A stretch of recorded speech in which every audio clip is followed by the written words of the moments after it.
The notification pinged at 3:17 a.m., cutting through the silence of my electronics shop like a razor through tissue paper. I'd been hunched over a busted television for the past 2 hours, trying to coax life back into its circuits while nursing my third cup of coffee that had gone stone cold hours ago. Mushined, find my phone alert, Marta's iPhone, located at 1247 Lakeshore Drive. I stared at the screen, my hands freezing mid-reach for my screwdriver. Marta was supposed to be at the agency, pulling another all-nighter for the Henderson account. That's what she'd told me when she kissed my cheek goodbye. A perfunctory peck that felt more like a business transaction than affection. Lakeshore Drive, the ritzy part of town where the houses cost more than I'd make in 5 years running this shop, where people like us, people like me, didn't belong. 25 years of marriage, and I'd installed that app on both our phones after Marta lost hers at a conference last year. Just in case, I'd said. She'd rolled her eyes, called me paranoid. Now I was wondering if paranoid was just another word for prepared. Ding. I grabbed my jacket and keys, leaving the television gutted on my workbench. Some things could wait, others couldn't. The drive took 20 minutes through empty streets lined with shuttered storefronts and abandoned lots. This city had seen better days, back when the factories were running and people had money to spend on electronics that lasted longer than a warranty period. Now I fixed ancient televisions and outdated computers for folks who couldn't afford to replace them. Like me. Lakeshore Drive materialized like something from another planet. Manicured lawns, designer mailboxes, houses that could swallow my shop whole and still have room for dessert. I found 1247 nestled between two colonial mansions, a modern glass and steel affair that screamed money. Marta's silver Honda sat in the circular driveway like it belonged there. My hands started shaking, not from the cold, but from something deeper. Something that felt like watching a train wreck in slow motion, knowing you can't stop it, but unable to look away. I parked across the street, killed the engine, and waited. The house glowed with warm light, and through the floor-to-ceiling windows, I could see movement. Shadows dancing in what looked like a living room that probably cost more than my annual revenue. Then I saw them. Marta, my wife of 25 years, sitting on a white leather couch that probably cost more than my car. She was laughing, really laughing, the way she used to laugh with me before conversations became negotiations and intimacy became scheduling conflicts. The man beside her was younger, maybe late 30s, with the kind of confident posture that comes from never having to check your bank balance before buying groceries. His hand rested on her thigh like it belonged there, and she wasn't moving it away. I'd seen him before. Company parties, agency events, where I stood around making small talk while Marta networked. Damien something, one of those tech consultants who spoke in buzzwords and wore suits that cost more than most people's rent. My phone had a decent camera. I started taking pictures, my hands steadier now that I had a purpose, evidence, documentation, proof that I wasn't losing my mind or imagining things. Through the lens, I watched my marriage crumble in real time, watched Marta lean into him, watched him pour champagne into glasses that caught the light like crystal promises, watched her kiss him with a passion I hadn't seen directed at me in years. I should have felt rage, should have stormed in there, made a scene, demanded explanations. Instead, I felt something colder, more calculating. Getting even required getting smart. I walked over to Damien's Tesla, because of course he drove a Tesla, and pulled out my keys. The scratch along the driver's side door felt therapeutic, like the first cut in a surgery that would save the patient. I left a note under his windshield wiper. Enjoy the ride, homewrecker. Then I slashed his front tire with my pocket knife, the hiss of escaping air sounding like a sigh of satisfaction. A red light blinked from a security camera mounted on the neighboring house. Perfect. Let them have their evidence. I was just getting started. My phone buzzed as I walked back to my car. And text from Lana. We need to talk, now. I saw the security footage. You want to play games, old man? I play dirtier. Lana, Marta's best friend and the head of HR at the agency. A woman who collected secrets like some people collected stamps, and twice as dangerous. I smiled as I started my car. The game was officially on. The next morning arrived with all the subtlety of a sledgehammer to the skull. Marta came home at 6 a.m., looking perfectly composed except for the slight smudge in her lipstick that she'd missed while cleaning up. How was the presentation? I asked, not looking up from my coffee and newspaper, an old-fashioned affectation that drove her crazy. Exhausting. We were there until almost dawn, but I think we landed the account. She moved around the kitchen like she was performing a choreographed routine, making toast, checking her phone, avoiding eye contact. That's great, honey. Really great. I folded the newspaper with deliberate precision. Damien must be thrilled. The butter knife slipped in her hand, clattering against the counter. What? Damien. From your team. I assume he was there for the presentation. Oh, yes, of course. She recovered quickly, but I caught the micro-expression, the flash of panic that crossed her face like a shadow. He worked very hard on the technical aspects. I bet he did. She finally looked at me, studying my face for signs of suspicion. I kept my expression neutral, interested but not probing. 25 years of marriage had taught me how to read her, but it had also taught me how to be read. You seem different this morning, she said, settling at the kitchen island with her coffee. Everything okay? Just tired. Worked late at the shop. I stood, kissed her forehead, the same perfunctory gesture she'd given me yesterday. I should get going, Mrs. Patterson is bringing in her ancient microwave again. That woman needs to just buy a new one. Not everyone can afford to replace things when they stop working the way they're supposed to. She missed the double meaning entirely. The shop felt different that morning, like a command center instead of a repair depot. I had work to do, and it wasn't going to involve circuit boards and soldering irons. Frank Morrison showed up around noon, just like I'd hoped he would. Frank ran the boxing gym 3 blocks over and had been my closest friend since high school. He was also an ex-cop with connections and a moral compass that pointed toward justice rather than law. You look like someone stole your lunch money, he said, settling his bulk into the chair across from my desk. What's eating you? I told him everything, the phone notification, the surveillance, the photographs. Frank listened without interruption, his weathered face growing darker with each detail. So what do you want to do about it? He asked when I finished. I want to destroy them, systematically, carefully, and completely. Frank nodded like I'd just told him the weather forecast. Okay, let's talk strategy. We spent the next 2 hours planning. Frank knew people, private investigators who owed him favors, tech specialists who could recover deleted messages, social media experts who understood how information spread in the digital age. The key is patience, Frank said. You go in swinging wild, you'll miss your target and leave yourself open. But you take your time, gather your ammunition, wait for the right moment. He mimed a perfect uppercut. Lights out. That evening, Marta announced we were having dinner with Damien and his girlfriend at Romano's, the upscale Italian place downtown. A double date. How civilized. I thought it would be nice for you to get to know him better, she said, applying lipstick in the hallway mirror. He's really quite brilliant. I'm sure he is. Romano's was the kind of restaurant where the waiters spoke in hushed tones and the wine list required a mortgage consultation. Damien was already there when we arrived, looking perfectly pressed in a charcoal suit that probably cost more than my monthly rent. His girlfriend turned out to be a blonde marketing coordinator named Jessica, who giggled at everything he said and seemed genuinely nice. I almost felt sorry for her. Tom, right? Damien stood to shake my hand, his grip firm and confident. Marta talks about you all the time. All good things, I hope. Of course, she says you're quite the craftsman, very hands-on.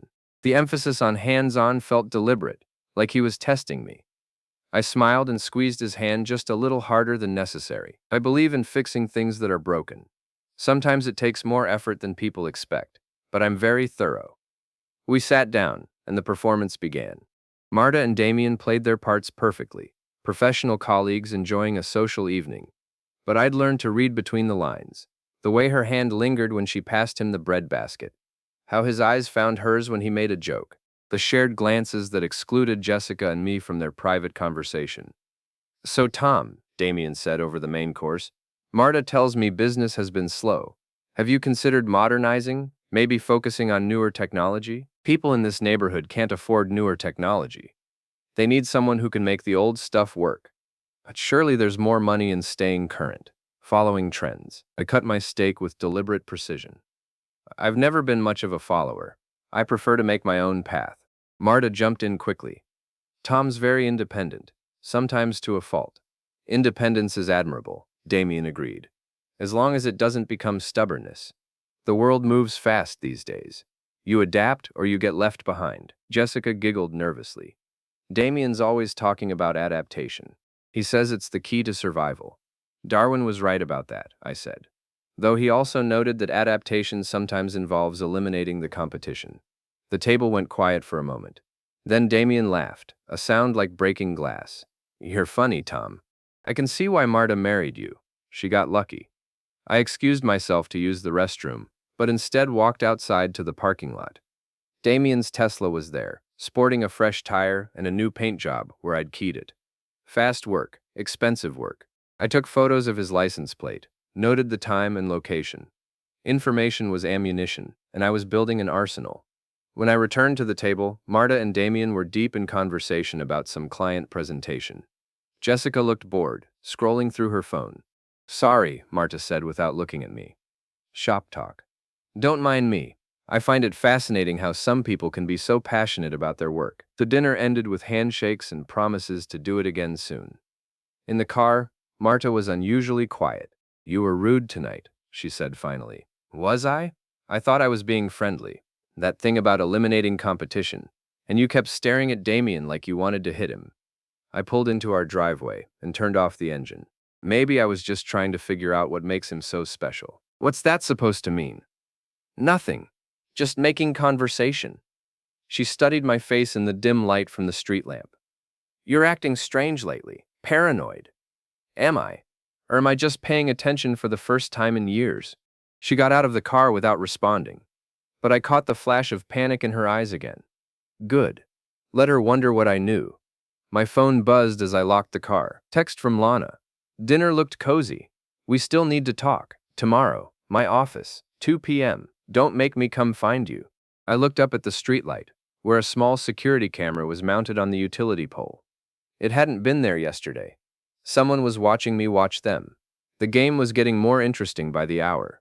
Lana's office at the agency occupied a corner of the 15th floor, with floor-to-ceiling windows that offered a commanding view of the city's decay. She decorated it in corporate minimalism, black leather, chrome fixtures, and motivational posters that probably cost more than most people's cars.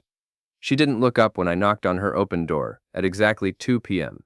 Sit, she said, finishing whatever she was typing with sharp, aggressive keystrokes. We have things to discuss. I settled into the chair across from her desk and waited. Lana had always reminded me of a predator, sleek, patient, and absolutely ruthless when she sensed weakness. She'd been Marta's best friend since college, and I'd never trusted her. Turned out my instincts were better than I'd given them credit for. You've been busy, she said, finally looking at me with those cold gray eyes. Late-night photography sessions, vandalism, making scenes at restaurants. I don't know what you're talking about. She turned her computer monitor toward me.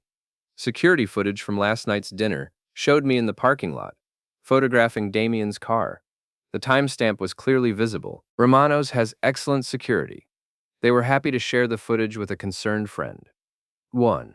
I leaned back in the chair, keeping my expression neutral. Interesting hobby you have there, collecting surveillance videos. It's not a hobby, Tom. It's insurance. She opened a manila folder and spread photographs across her desk like a dealer laying out cards. Pictures of me at Damien's house, at the restaurant, coming and going from my shop at odd hours. Someone had been very thorough. Here's what's going to happen, Lana continued. You're going to stop this pathetic stalking behavior. You're going to apologize to Damien for the damage to his car. And you're going to pretend to be a loving, supportive husband, while Marta figures out what she wants to do with her life. And if I don't, she smiled, an expression that belonged on a shark. Then I share some very interesting information about your past. Remember Jennifer Walsh? The name hit me like a physical blow. Jennifer Walsh. 3 years ago, a brief, stupid mistake when Marta and I were going through our worst patch. A conference in Chicago, too much wine. A hotel room that should have remained empty. Nothing had happened, not really. But it had looked bad enough when Jennifer's husband found the hotel receipt and started asking questions. Bad enough that I'd had to do some fast talking and creative explaining to keep my marriage intact. I see you remember, Lana said. Jennifer was very chatty after a few drinks at last year's Christmas party. Amazing what people will confess when they think they're among friends. You're bluffing. Am I? She pulled out her phone, scrolled through her contacts, and showed me the screen. Jennifer Walsh, personal cell. Want me to call her? Ask her to clarify exactly what happened in that hotel room. My hands clenched into fists on the chair arms. What do you want? I want you to be a good boy and mind your own business. Marta deserves to be happy, and if that happiness doesn't include you, well, that's life. Why? The question came out harder than I'd intended. Why are you doing this? For the first time, her composure cracked slightly. Something flickered across her face. Old anger, buried resentment. Because you cost me everything once. Now it's my turn. I stared at her, searching my memory. Then it clicked. Richard Henley. Her jaw tightened. Don't. Your affair with the regional manager, 5 years ago. The one that cost you the promotion to VP when I accidentally mentioned seeing you two together at that conference in Detroit. It wasn't an accident. No, it wasn't. Because Richard was married to a friend of mine, and I thought his wife deserved to know. Lana's carefully constructed mask slipped completely. You destroyed my career, my marriage, my life. You destroyed those things yourself. I just refused to help you cover it up. She stood up abruptly, her chair rolling backward into the window. Get out. This isn't about Marta's happiness. This is about revenge. Get out. I stood slowly, taking my time. You know what the difference is between you and me, Lana? When I go after someone, I don't hide behind other people. I do it myself. I walked to the door, then turned back. Oh, and Lana? You might want to be more careful about those late-night phone calls with Damien. Sound really carries in these old buildings. Her face went white. What are you talking about? Ask Marta. I'm sure she'd be fascinated to know how much planning went into her spontaneous affair. I left her standing there, probably calculating how much damage I could do with that little revelation. The truth was, I'd been guessing about the phone calls, but her reaction told me I'd hit the target. The elevator ride down felt like a victory lap. I had a new piece of the puzzle, and it changed everything.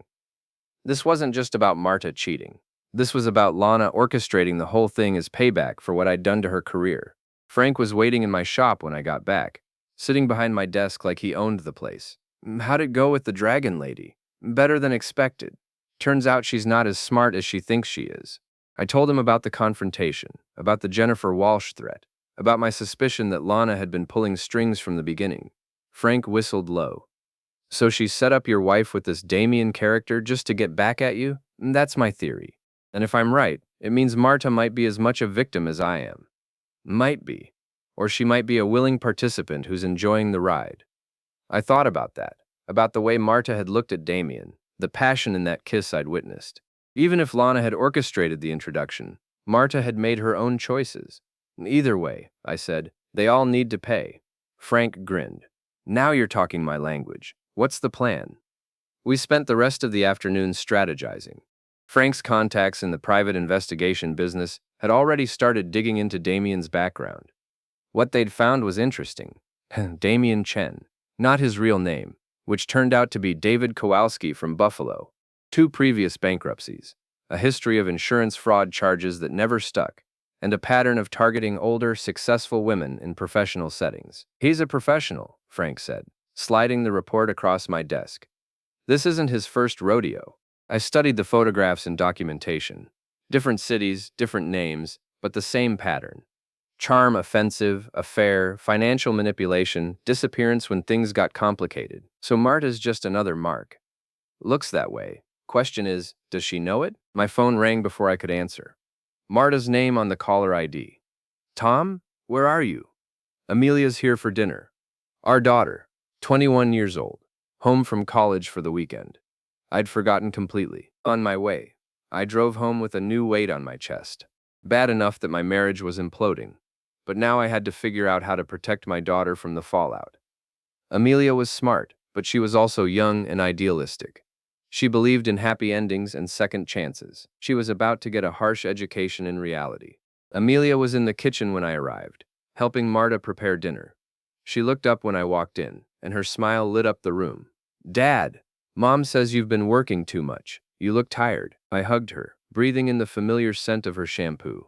For a moment, everything felt normal, like we were still a family, instead of actors playing roles in someone else's script. Just busy at the shop. How's school? Great. I'm thinking about changing my major to communications, maybe getting into advertising like Mom.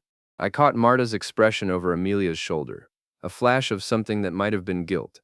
That's wonderful, sweetheart. Your mother's certainly successful in that field.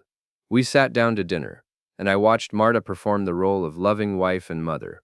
She asked about Amelia's classes, her social life, her plans for the summer. She laughed at the right moments, offered advice, played the part perfectly. But I caught her checking her phone twice during the meal. Quick glances when she thought no one was looking. So, Dad, Amelia said over dessert. Mom mentioned you met some of her colleagues the other night. How was that? Educational. Damien seems really nice, Marta added quickly. Very smart. I think you two could be friends. I doubt that. Amelia looked between us, sensing undercurrents she couldn't identify.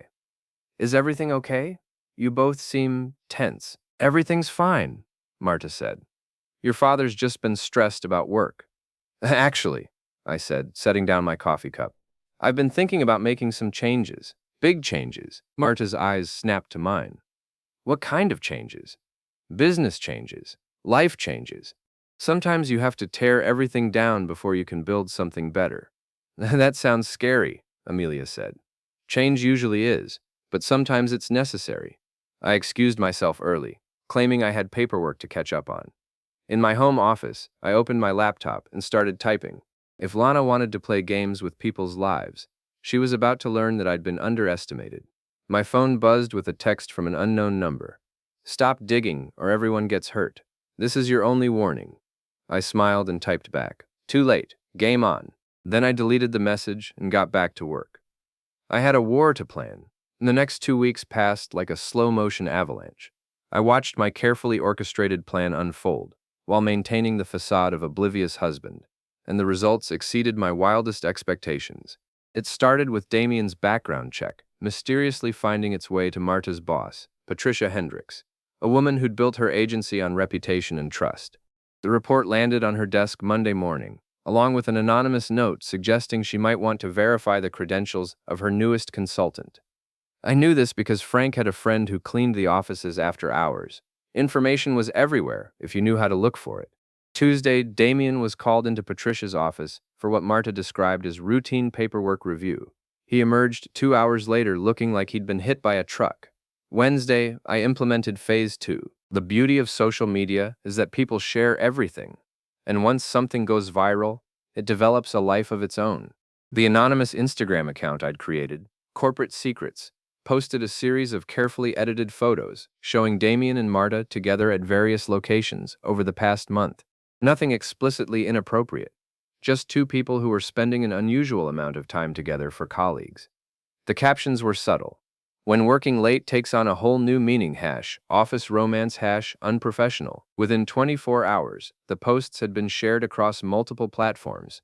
The advertising industry in our city was small and gossip-hungry. Everyone knew everyone, and secrets had a shelf life measured in hours. Thursday morning, Marta came downstairs looking haggard. There are rumors at work, she said, not meeting my eyes. About me and Damien. I looked up from my newspaper with practiced concern. What kind of rumors? People are saying we're involved, romantically. That's ridiculous. Where would they get an idea like that? She showed me her phone, scrolling through the Instagram posts. Someone's been following us. Taking pictures. I studied the images with appropriate shock. These could be completely innocent. You work together. That's what I told Patricia, but she trailed off, running her hands through her hair. She's concerned about the agency's reputation. She's asked me to take some time off while they investigate. Investigate what? Whether I've been violating company policy regarding workplace relationships. I reached across the table and took her hand. I'm sure it'll blow over. People love gossip, but they get bored quickly. She squeezed my fingers, and for a moment I saw the woman I'd married 25 years ago, vulnerable, scared, looking to me for support. Then my phone buzzed with a text from Damien. We need to talk. Meet me at Riverside Park. 1 hour. I showed Marta the message. He probably wants to discuss how to handle the situation professionally. You don't have to go. Of course I do. We're all adults here. We can figure this out together. Riverside Park occupied 10 acres along the city's main waterway, a failed urban renewal project that had become a gathering place for joggers, dog walkers, and people who needed neutral territory for difficult conversations. Damien was waiting by the old gazebo, pacing like a caged animal. His usual polished appearance had cracked, wrinkled shirt, unshaven face, the desperate look of a man watching his carefully constructed world collapse. "Tom, thank God you came." I walked over slowly, hands in my pockets. "You sounded upset. Someone's targeting us. Marta and me. These photos, the rumors, it's not random. Who would do something like that?" He stopped pacing and stared at me. "You tell me." "I'm sorry?" "The security footage from my house, the damage to my car, now this social media campaign." His voice was rising. "You think I'm stupid?" I kept my expression neutral.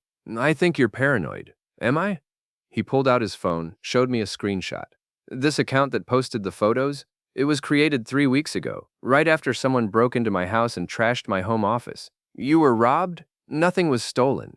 But my computer was hacked, my files were copied, and someone left a message on my bathroom mirror. Cheaters never prosper." I whistled low. "That's serious. Did you call the police? And tell them what? That someone's mad at me for having an affair with a married woman?" The admission hung in the air between us like smoke. He realized what he'd said, and tried to backtrack. "I mean, that's what people think is happening. Not that anything actually—" "Damien." He stopped talking. "Are you having an affair with my wife?" The question was simple, direct, and impossible to deflect. He opened his mouth, closed it, then sat heavily on the gazebo steps. "It's complicated." "No, it's really not. Yes or no?" "Yes." I nodded and sat down beside him. "How long?" 3 months. Maybe 4. "Who initiated it?" He looked surprised by the question. "Does it matter?" "It matters to me. She did, at first. But then—" He rubbed his face with both hands. "Look, I know how this looks. Older woman, younger man, midlife crisis affair, but it's not like that. What's it like? She's brilliant, funny, passionate about her work in a way that's infectious." He glanced at me sideways. "When's the last time you two talked about something other than bills or schedules?" The question hit harder than I'd expected, because he was right. Marta and I had become roommates somewhere along the way, sharing space but not lives. "So you decided to fix that for her." "I didn't decide anything. It just happened." I stood up and walked to the gazebo railing, looking out over the brown water of the river. "What's your real name?" "What?" "David Kowalski from Buffalo. 2 bankruptcies, multiple fraud investigations, a pattern of targeting successful older women." I turned to face him. "What's your real name?" His face had gone completely white. "How did you—" "The same way I found out about the other women. Linda Peterson in Detroit, Sandra Martinez in Phoenix, Rebecca Thompson in Denver." I pulled out my phone, showed him the private investigator's report. "Should I go on?"